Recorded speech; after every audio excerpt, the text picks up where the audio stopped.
Well, hey, hello, welcome back. I am Chris, the pastor at Compass. As always, I'm really glad that you're with me today. Now, lately, I've been getting a lot of messages from people who are recommending a recent translation of the Bible, and they're asking if we can use it at Compass. It's called The Gospel According to Gen Z. And just like the King James or the New International versions of the Bible, it was translated into the language of the day in order to make sense in a modern and common vernacular. So let me show you a quick example. So the paperback is temporarily sold out, but the hardcover has like really vivid imagery, really high quality paper. I mean, it's hardcover for a reason. So here, let me show an example of a chapter. Lazarus. When Jesus was vibing with the chat, some real ones pulled up and said, "Hey yo, come and clutch for our boy Lazarus." But Jesus said, "Nah, it's not that serious." And they vibed for so many days that when they got there, it was too late for his boy Lazarus. Perished bro's sister Martha came to Jesus and said, "Bruh, why were you lacking? For you could have prevented this L if you were here." So Jesus told her, "Your brother will be unalived." She said, "I know he will live his best life after this life." But Jesus said, "I am the best life." And they went to the tomb and Jesus wept, moved. And he looked up and said, "Appreciate you, Divine G, for coming in clutch. I know that when I ask anything, you always say bet." Then Jesus said, "Lazarus, pull up." Hades heated Lazarus so hard and he walked out of the tomb. Okay, this translation of the gospel is probably meant to be more funny than spiritual, but it does highlight something about language. That there are some words and phrases that can only be understood when you are part of or understand a certain culture. Sometimes, if you know, you know. And if you don't, you don't. But that's okay.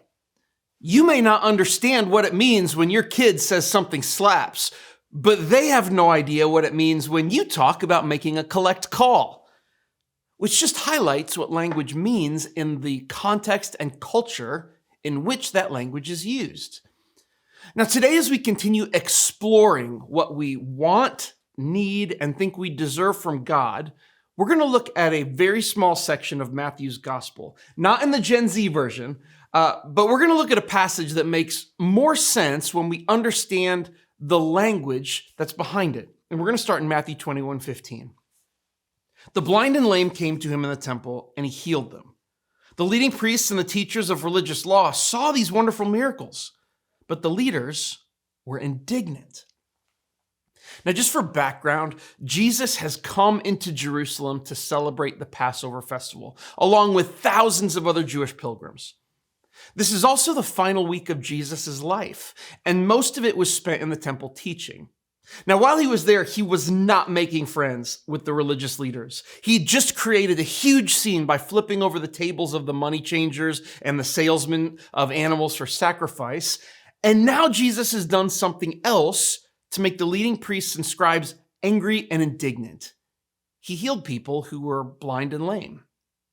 Now, this seems like a strange thing to get mad about, right? Sick people being healed. That seems more like a thing to celebrate than to get upset about. In fact, it would be very easy for us to gloss over this one sentence where it says, "The blind and lame came to him in the temple and he healed them." We can gloss over that because it doesn't appear to have any meaning other than what it's portraying. Jesus healed people. But that's because there are some Gen Z type things going on here that may be difficult for us to understand. This is a picture of the temple, and it's laid out in three main sections. So there's the big outer courtyard, which was called the Court of the Gentiles. Anyone could go into this section of the temple complex, but anyone who wasn't Jewish couldn't go any further. This is where Jesus flipped tables. But most of what Jesus did in the temple during the week of Passover happened in the temple proper, which is made up of two distinct sections. The first section is the court of women. Now, this was as far as women and children could go into the temple. And then you go past that through a gate into the inner court, which was only reserved for Jewish men. So you can see that the deeper you got into the temple complex, the more restrictive it became of who could enter. But there was one group of Jewish people who weren't allowed past the court of the Gentiles, and that was people with any sort of disability. We can see what that specifically meant and why it was a thing by looking back at the Jewish law. And let's go back and look at this in Leviticus 21, verse 17. It says, "In all future generations, none of your descendants who has any defect will qualify to offer food to his God. No one who has defective qualities, whether he is blind, lame, disfigured, deformed, or has a broken foot or arm, or is hunchbacked or dwarfed, or has a defective eye, or skin sores, or scabs, or damaged testicles. Because of his physical defect, he may not enter the room behind the inner curtain or approach the altar, for this would defile my holy places." So there's a lot here. But the big picture is that people with disabilities were not allowed in the temple. But as we zoom in, we can see some smaller details. And the first is that the things included in this restriction, the blind, the lame, anyone with any kind of deformity, people who have broken bones, I mean, these are a lot of reasons to keep people out. And we don't even need to talk about damaged testicles or how you would know that someone has those to know that this list and restriction is about more than just disability. This is about ceremonial purity. The temple was believed to be the one place where God's presence resided on earth. It was the one place where God and people could come together. And as a result, it was a holy and sacred place. And any sort of impurity could upset the balance, and it may cause the presence of God to leave. And so the temple had really strict restrictions on who could enter and when. And if you had any sort of disability or disease, there was this belief that it was a result of some sin in your life. Now, as a result of that, you would be viewed as ceremonially impure and not allowed in, because no impurity could be allowed in the presence of holy God. Now, I want to point out that this first reason that the lame and blind weren't allowed in the temple, it was because of fundamentalism. Now, fundamentalism is basically the application of strict and literal interpretations of scriptures or of doctrines or of ideology. And fundamentalism happens primarily in religion, but we can see it in politics or other ways of seeing the world. But one of the things fundamentalism does is it creates insiders and outsiders based on this emphasis on purity.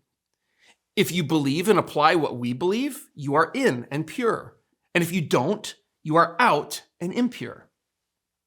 What's interesting about this restriction in Leviticus is that it's actually only meant for priests. And it's not about the whole temple. It's really only about the inner sanctuary of the temple, where only priests were allowed to go. But fundamentalism does what it does. And the fundamentalist reading of this passage, it expanded these purity restrictions to the entire temple and to anyone with a disability. So one reason the blind and lame were restricted from entering the temple was fundamentalism. But there's another reason. We can see it here in 2 Samuel verse 5.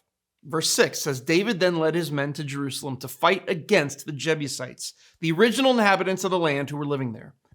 The Jebusites taunted David, saying, 'You'll never get in here. Even the blind and lame could keep you out.' For the Jebusites thought that they were safe.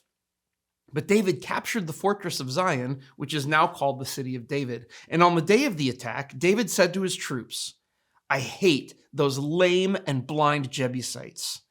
Whoever attacks them should strike by going into the city through the water tunnel.' And that story is the origin of the saying, 'The blind and the lame may not enter the house.'" So here's the story of the Jebusites, and they are mocking David by saying that even lame and blind soldiers could keep him out of their city. And there's some accounts that say they actually put lame and blind people up on the walls. David got in anyway and he defeated them, but he was so outraged by their mockery and their jokes that this tradition started of not allowing blind and lame people into his house because of his perceived hatred of them. And the city David captured from the Jebusites, it was Jerusalem, where the temple was. So the second reason we can see why the lame and blind weren't allowed into the temple was tradition.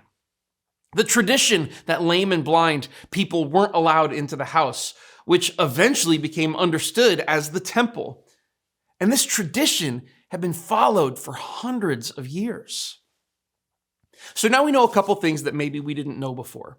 That people with disabilities weren't allowed into the temple, and that the reasons they weren't allowed into the temple were fundamentalism and tradition. Now, this helps us understand why the leading priests were so outraged by what Jesus did. They weren't upset that he healed the blind and lame. They were upset that he brought them into the temple to do it. Jesus didn't cross a line by healing them. He crossed the line by having them cross the line from the outer courtyard into the temple proper.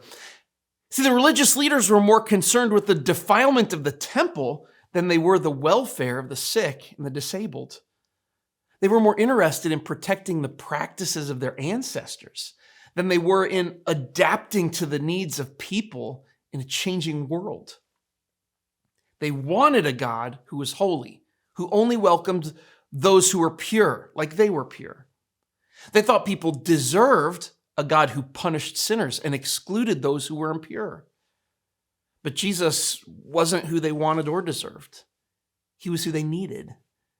And they needed a God who would stand between the demands of holiness and the impurity of human sin to both invite us in and heal our brokenness. So why does this matter to us today? How do we apply this to our own lives? Well, all of the elements in this story still exist today. There are people who are hurting and broken in our world. And not just physically, but mentally, emotionally, and spiritually. And while our universal spiritual brokenness, it may not show on the outside, it's just there below the surface. And religion is also the primary way we search and fumble our way toward God, but religion is still influenced by fundamentalism and tradition. And these two elements, when taken to the extreme, they can supersede God's heart to bring people into his temple, and they can serve instead to keep the hurting and broken in the outer courtyards that we create.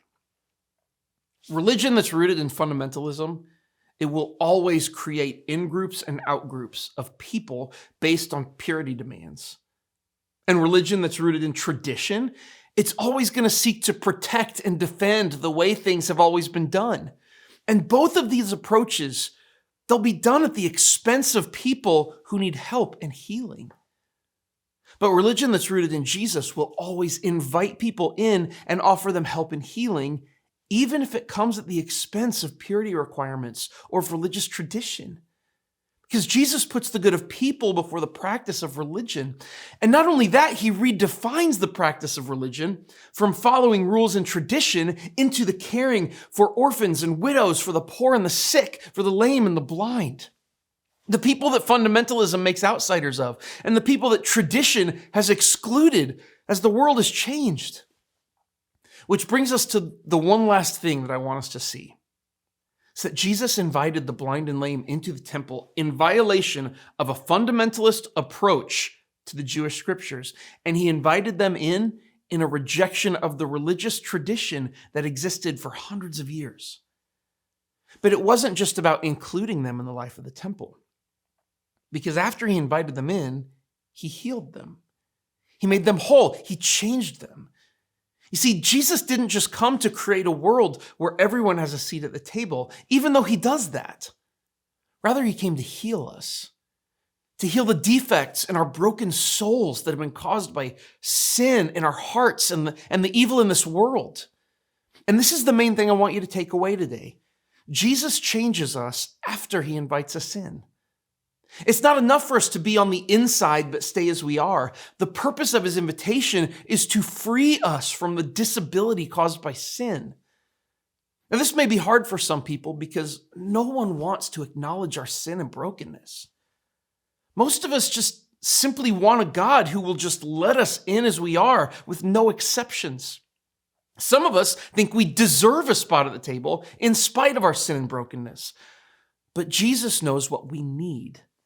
And what we need is a God who reaches out into the darkness to invite us into his light with the purpose of healing us and making us whole.